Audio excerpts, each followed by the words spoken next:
So yeah, I'm Steve Stops. I'm development director at Excalibur Games, and when I'm not doing that, I try and spend a lot of my time working with small, medium, and large studios on their production methodologies. So I've been a project manager for over 20 years.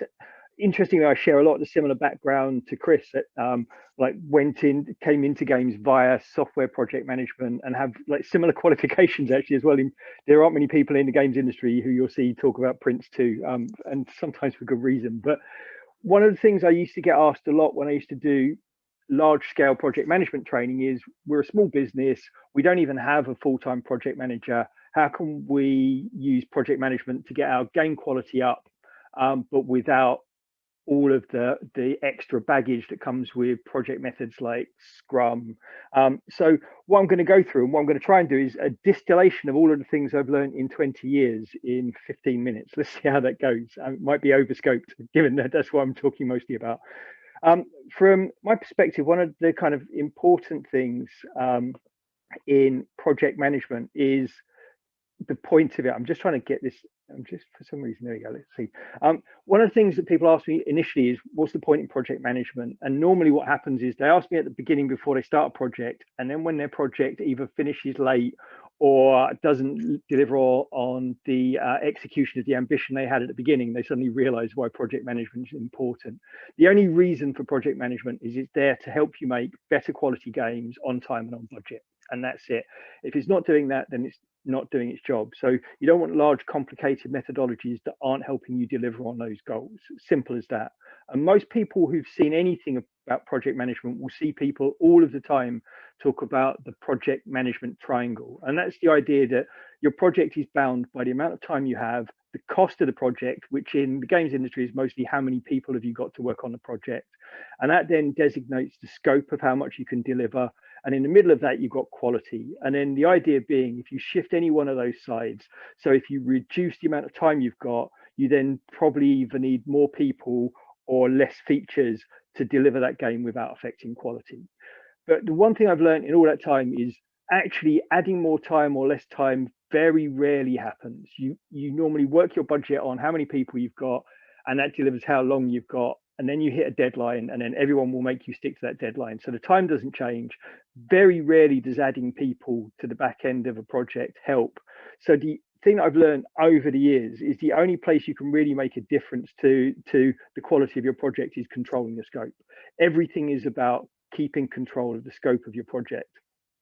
But then that raises another question. Like, the question people then logically ask me is, okay, but if I've never made a game before, or I've made a few games, but this game's new, I've never made anything like this before, how do I know what the scope of my project is?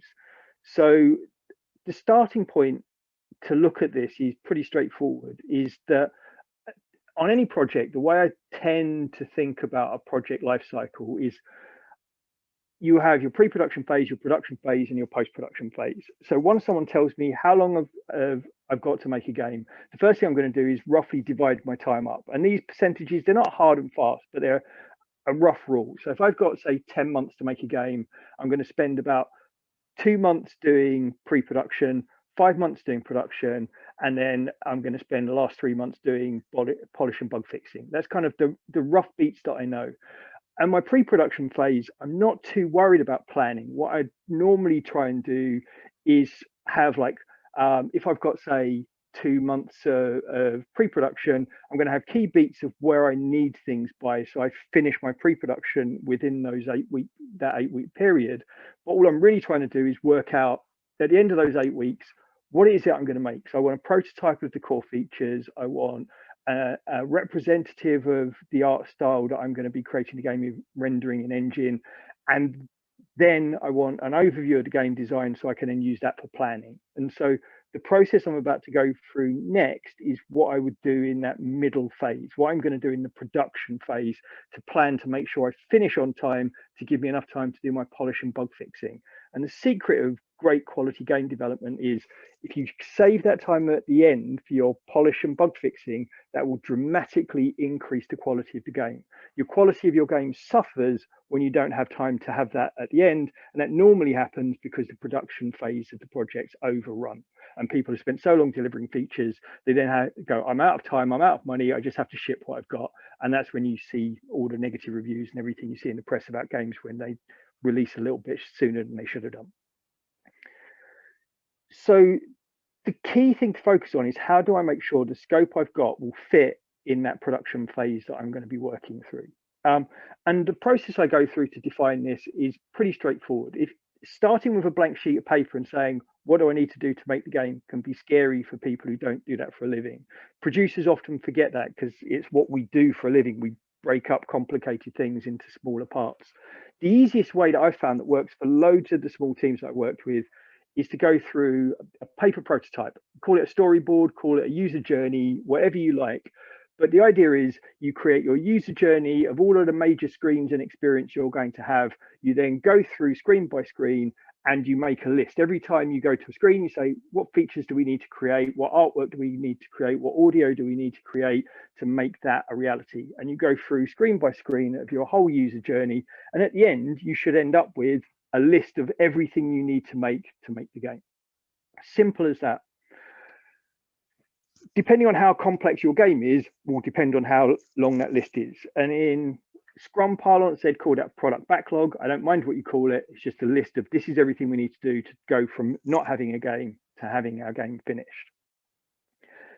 Once you've got that list, there are 2 additional steps to go through.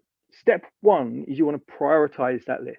So your original concept of your game will be full of things you absolutely must have in that game for that game to ship. And then it will be surrounded by loads and loads of other great ideas. And some of those ideas will significantly improve the experience. And some of them are just things that you're passionate and you care about, and they're just thoughts you have. So the next thing to do is go through and prioritize those. And I use a really simple 1, 2, 3 system that I've used for years. So 1, I absolutely can't release this game without these features, and be totally brutally frank with yourself of what that is. What's the minimum feature set you can release for that game to do your original vision justice? Number 2s are the things that are going to improve that experience for every player who plays the game. And then the 3s are everything else, all of the other good ideas. And we'll learn as we go through this, to be brutally honest, most of the 3s might not make it into the game because you'll probably run out of time before you get to them. But it's important they're recorded, because if things are going well, you're going to want to start knowing what other ideas you might, or where you want to focus your time.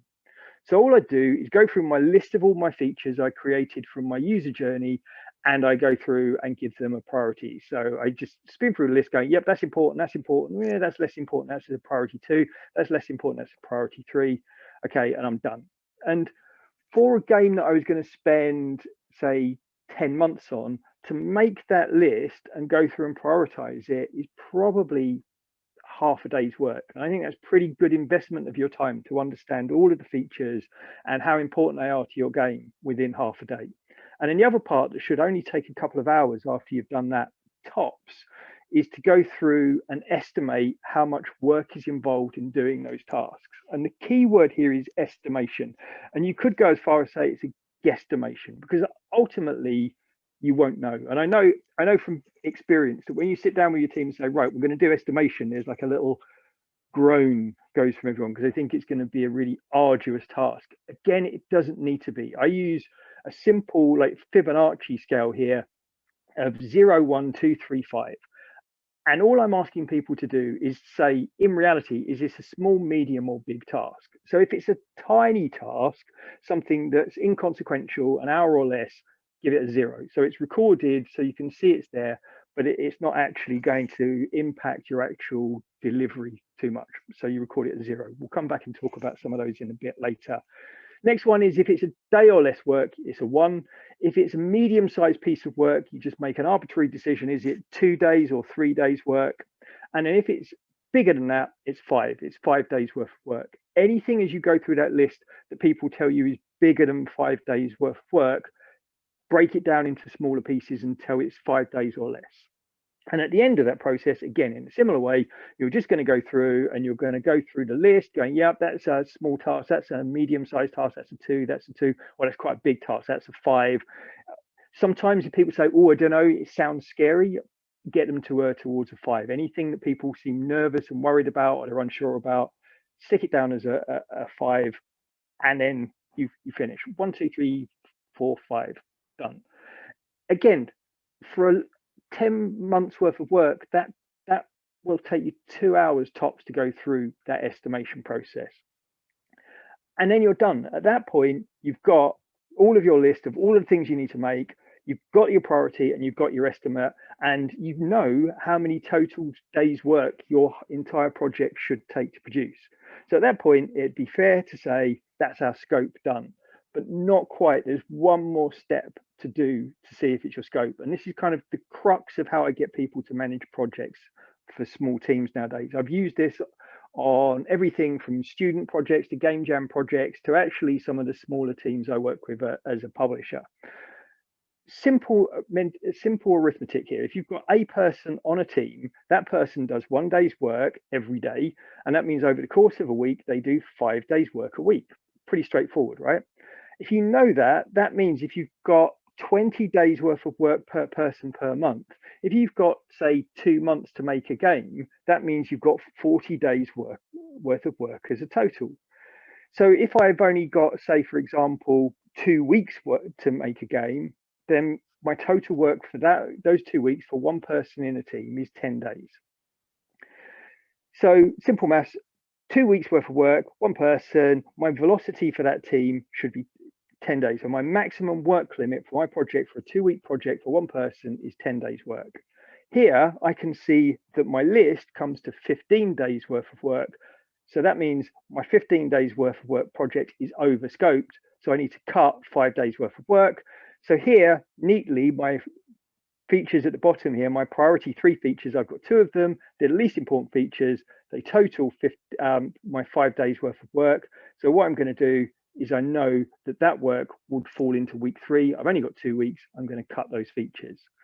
And it really is that simple. And I make it sound overly simple because the thing that's hard in that isn't, oh, these things need to go because we can't do them. It's the fact that you might really care passionately about those features, and it's quite sad to see them cut off. And what most people will then do at that point is, well, I'll work extra hard and I'll get them to fit in. The reality is, I'm seeing it time and time again in projects, no matter how hard you work, they won't get done. So you need to be honest with yourself and be brutal and cut the features that don't make it into that line from the very beginning.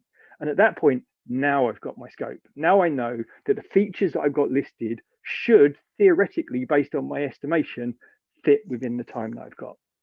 Yeah, pretty straightforward. And that's kind of the essence of your scope control, but not quite. Again, that's a theoretical scope. That's what I would do at the beginning of the project to make sure my scope fits. And it's a really nice process to go through to make sure you've got a fair chance of fitting your work. But what I can tell you from the very outset is the estimation you've done is wrong. It's a guess, and that's all it was. But what you'll get really quickly is you start working through. At the end of your first week's worth of work, you can mark off the tasks that you did. So I was hoping at the end of my first week, I'd get 5 days work done. Actually, when I look at my estimates, I've got 2 tasks done and they total 3 days worth of work. So my working week, rather than getting 5 days of my estimation done, I've only got 3 days. And what some people would then do at that point is say, well, I need to work harder. I need to find out how. That's a myth. What you've done is shown that your estimate was probably slightly underestimating. What you thought was a day's work is probably a day and a half, and what you thought was 2 days work is 3 days. And by the time you've accounted for emails and all of the other stuff that happens, 3 days is what you're getting done a week. And that then again impacts my scope, because at the moment I've got 2 weeks. I'm averaging 3 days work a week. That gives me 6 days work. And at the moment, even with the cuts, I'm assuming that I'm going to get 10 days work done that week. So my 10 days is wrong. Over my course of my project, I'm only going to get 6 days work. And that means I then need to look at my week 2 work, reassess my features and decide what I'm going to cut, make those cuts, and then off I go again. And in reality, what I find is over the course of a project, if you've got a 10-month project, by the time you hit week 3 or 4, your average velocity, the average amount of work you're getting done as a team a week, is a pretty good indication of what your project's going to be doing. And so ultimately what you're looking at is this iterative process where you define your scope based on the time and the cost and the budget that you've got. You start work, you look at your average after 2 or 3 weeks work, You work out your average number of work you're getting done a week, and that will tell you how many features you're going to get done from your backlog at that time, and that will tell you where your scope needs to be. And the earlier you make those decisions to cut features, then the less work you're putting into those features, which therefore means you're maximizing your time and effort on the work you've got available. And that's pretty much it. Like, some people might say, yeah, that's great, but I don't have one person, I've got 5 people in my team, or 10 people or 20 people. This process does scale in exactly the same way. Like, if you've got 3 artists, then you're getting 15 art days worth of work done a week. If you've got 5 coders, you've got 25 days code, and if you've got 2 designs, you've got 10 days code. So in the same way on your backlog, you can divide up the tasks into art, code, design. You can see the total work you've got. You can see what your estimated velocity is for each of those disciplines, and you can see here, like in this really simple example, my code, my art time, I've got like 14 days total work. 15 days is my actual velocity that I should get from my team, so I'm probably okay. My code is actually a bit over scoped. I've got 3 days more than I'll get done, so I need to look at what I'm going to cut and how I'm going to move that around. And again, my design is probably there or thereabouts. But that's, again, based on my estimates, and then I'll work through my project, and as I work, I'll start seeing what my average velocity for my art, code, and design teams are, and use that to control the scope. And that's it. And the brutal honesty of it is that will give most teams of, say, 5 or less, or even up to 10 people, a good basis. If you don't have a project manager, you probably, all you're needing to do is go through, plan out the work you're going to do as an individual each week, mark out the tasks you've done, pass that on to someone who's then going to total them all up and work out what your velocity is.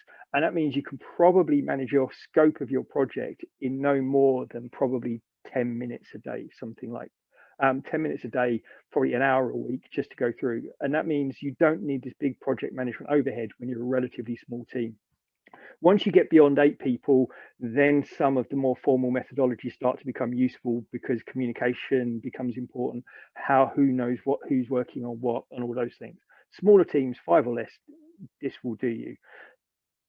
The process is easy. The hard bit is when your velocity surfaces the truth of that you're behind where you thought you would be.